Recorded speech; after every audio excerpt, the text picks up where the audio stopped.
মানুষ যখন মারা যায় এবং সেই মানুষকে কবর দেওয়া পর্যন্ত সেই মৃত ব্যক্তির আত্মার সাথে কি কি ঘটে আজকে আমরা হাদিস থেকে বিস্তারিত আলোচনা করব ইনশাআল্লাহ। মানুষের মৃত্যু মূলত দুই প্রকারে হয়, এক হলো ইমানি মৃত্যু আর দুই হলো গজবী মৃত্যু। যে ব্যক্তির রুহ ইমানের সহিত কবজ করা হয় তার ভাগ্য তো বড়ই ভালো, আর যার রুহ আযাবের মাধ্যমে কবজ করা হয় তার দুঃখের কোনো শেষ থাকে না। ইসরাঈল আলাইহিস সালাম রুহ কবজ করার পর সেই আত্মার প্রতি কিছু গায়েবী ডাক আসে। প্রথম ডাকে বলা হয়, হে আদম সন্তান, তুমি কি দুনিয়া ছেড়ে এসেছো না দুনিয়া তোমাকে ছেড়েছে? দ্বিতীয় ডাকে বলা হয়, হে অমুক, তুমি কি দুনিয়ার চক্রে ঘুরে দুনিয়াকে রাজি রেখেছো না দুনিয়া তোমাকে রাজি রেখেছে? তৃতীয় ডাকে বলা হয়, তুমি কি দুনিয়ার হাতে হাত মিলিয়েছো না দুনিয়াকে তোমার হাতে হাত মিলাতে বাধ্য করেছো?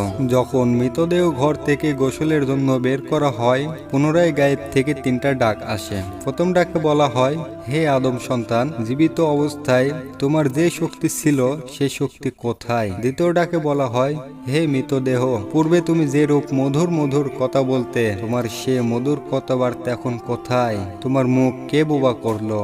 এখন কথা বলছো না কেন? তৃতীয় ডাকে বলা হয়, তোমার আগের বন্ধু বান্ধব কোথায়? তোমাকে কে বন্ধুর মিলন হতে বিচ্ছেদ ঘটালো এবং কেই বা তোমাকে সাথী ছাড়া করলো? যখন মৃতদেহকে গোসল দিয়ে কাফন পরাতে শুরু করা হয় তখন আবার গায়েব থেকে তিনটে ডাক আসে। প্রথম ডাকে বলা হয়, হে আখিরাত গমনকারী, তুমি অস্থায়ী জগৎ ছেড়ে অজানার পথে চলতে আরম্ভ করেছো। তোমার পথের সম্বল সংগ্রহ করছো কি না খালি হাতেই রওনা হয়েছো? মনে রেখো, তুমি কিন্তু এখন পার্থিব জগতের ঘর বাড়ি দালান কোঠা ইমারত ছেড়ে রওনা হয়েছো। এদিকে আর ফিরত পাবে না। পথ ভোলার ন্যায় যাত্রা পথে শুধু চলতেই থাকবে। এ পথে আর সীমা নেই। তোমার বন্ধু বান্ধব আত্মীয় স্বজন কোথায়? এই তো তোমার চিরবিদায়, তাদেরকে আর দেখতে পাবে না। সবাই আজ তোমাকে তোমার ভয়াবহ যাত্রাপথে তাড়াতাড়ি এগিয়ে দিচ্ছে। যখন জানাজা দেওয়ার জন্য মুর্দাকে খাটে উঠানো হয় তখন আসমান থেকে পুনরায় গায়েবী ডাক আসে।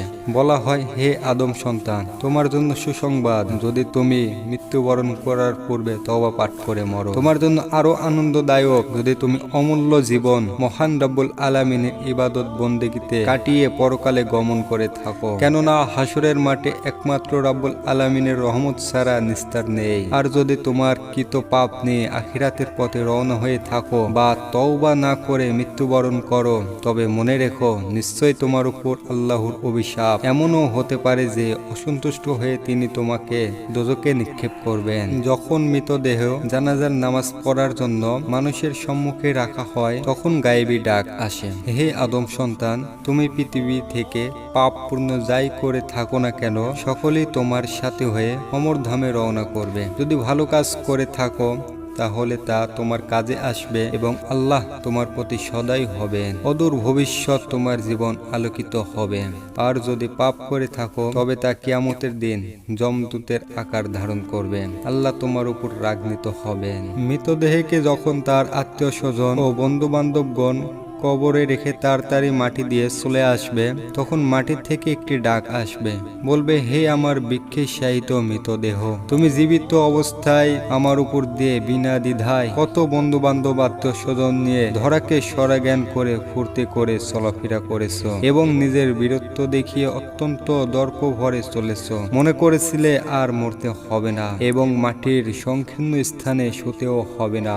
তাই আজ দেখো তোমার কি ভয়াবহ অবস্থা। কোথায় তোমার সে বন্ধু বান্ধব? তোমাকে কেন তারা এই সংকীর্ণ অবস্থাময় স্থানে ফেলে যাচ্ছে? তুমি যে আজ এ ভয়াবহ স্থানে একা, তোমার যে কোনো প্রহরী নেই, সবাই যে দুনিয়ায় রয়েছে। শুধু তুমি আজ দুনিয়া ছেড়ে মাটির বিছানায় শুতে বাধ্য হয়েছ।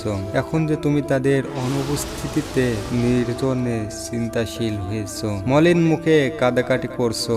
আজ যে তুমি আপন কাজের জন্য অনুতপ্ত, মনে করেছিলে বুঝি আর মরতে হবে না। মনে রেখো, যত বড়ই শক্তিশালী হও না কেন, আজ আমার হাত থেকে তোমার উদ্ধার নেই। এমন এক চাপ দেব যা কোনোদিন শোনোনি, দেখোনি, অনুভব করতেও পারোনি। ভীষণ চাপে এক পাশের হাড় অপর পাশে নিয়ে যাব, চাপের চোটে হাড় মাংস মিশিয়ে একত্র হয়ে যাবে। এটা শোনা মাত্রই মৃত ব্যক্তি ভয়ে থরথর করে কাঁপতে থাকবে, কিন্তু তাতে কিছুই ফল হবে না। পক্ষান্তরে মৃত ব্যক্তি যদি আল্লাহর নেক বান্দা হয়ে থাকে, তাহলে এই ধরনের কোনো টেনশন থাকবে না, এই ধরনের কোনো বিপদেও পড়তে হবে না। তো বন্ধুরা, এই ছিল আজকের ভিডিওটি ভালো লাগলে একটি লাইক করুন, আপনার বন্ধুদের সাথে শেয়ার করুন এবং চ্যানেলটি সাবস্ক্রাইব করে আমাদের সাথেই থাকুন। ধন্যবাদ।